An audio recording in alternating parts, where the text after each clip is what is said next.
Hey guys, we're doing a quick after-action report of the performance of my Tula Krink at the last Pawnee running gun. Twilight is typically a night-focused event. Friday night is night vision, Saturday night is white light. But Saturday during the day this time, Cody set up the day course and let us run the same course during the daytime. So big thanks to Cody and staff for making that happen. It's a ton of work, and the amount of work that Cody and his team put in really pays off and puts on a great event. So typical daytime running guns, you're shooting out to 300, 400, 500 yards. Since the ranges were shorter, I went ahead and made a run with my Krink at that one. Going out in advance, getting this gun ready, I tried shooting just iron sights, and as a reminder of just how jankety these are, at 100 yards, I was really struggling to hit steel. About a 12-inch round at 100 yards was a real challenge. The sight radius is short, and the front sight post is thick. It's just not a very precise aiming method. So I put the Cobra red dot back on this gun. The Cobra red dot is a little on the quirky side also. It mounts via the side rail, so nothing ever feels super secure. This is your on-off switch. That's on, that's off. You don't want to leave it on. It will drain the batteries and they will leak inside the thing. You'll have to clean out corrosion. Ask me how I know.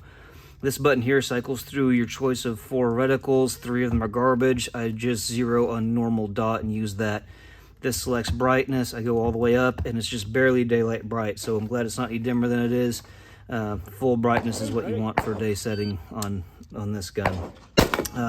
With the red dot, however, I was able to regularly hit steel at 12-inch rounds at 100 yards, so it is a lot better than just using the factory iron sights. The other disadvantage of this is it blocks the side folding stock from latching into place. There's just too much interference there, so you lose the functionality of that side folder, which would be handy on things like stage 4 of this running gun where you had to climb over a wall. It would have been nice to be able to fold that, or just general maneuvering around. It's nice to be able to fold that thing out of the way, but not happening with the red dot. But the red dot is definitely worth the trade-off. Performance-wise, I was a little slower with this gun than with my AR and my other runs. A big piece of that is the safety on this gun is pretty stiff. You got to really want to send it to get your safety selected. My mag change, there's no on the course mag changes really. The highest round count was 16 rounds. I think that was at stage 3. So if you're not going to exceed, you got plenty of room for misses and not have to worry about mag changes. So mag changes weren't an issue.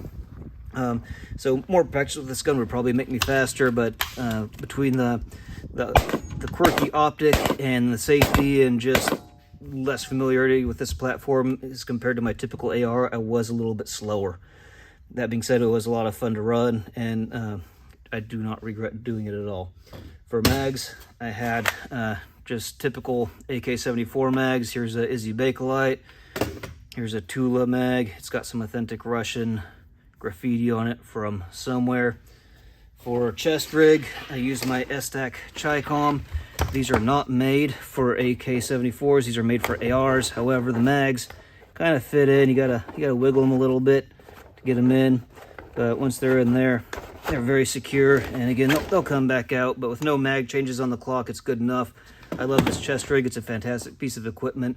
Again, made for ARs. The shoving the AK-74 mag in was kind of an afterthought, an experiment, but it worked quite well.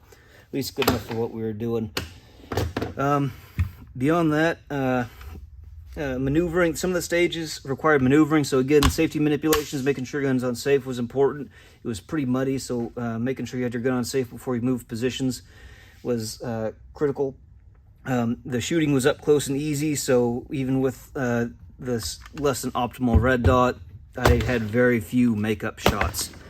About the gun itself, I bought this in 2012-ish as a kit from R Guns. The receiver force matched. It's a US-made receiver, US-made Blue Jack V5 barrel, and then authentic Soviet bandages and stuff on the back. The sling, I would much rather have a VTAC or something nice, normal sling, but I use this Russian sling because I bought it in St. Petersburg, Russia back in 2018 or 19 or so. So authentic Russian, went ahead and used it just to go with the theme.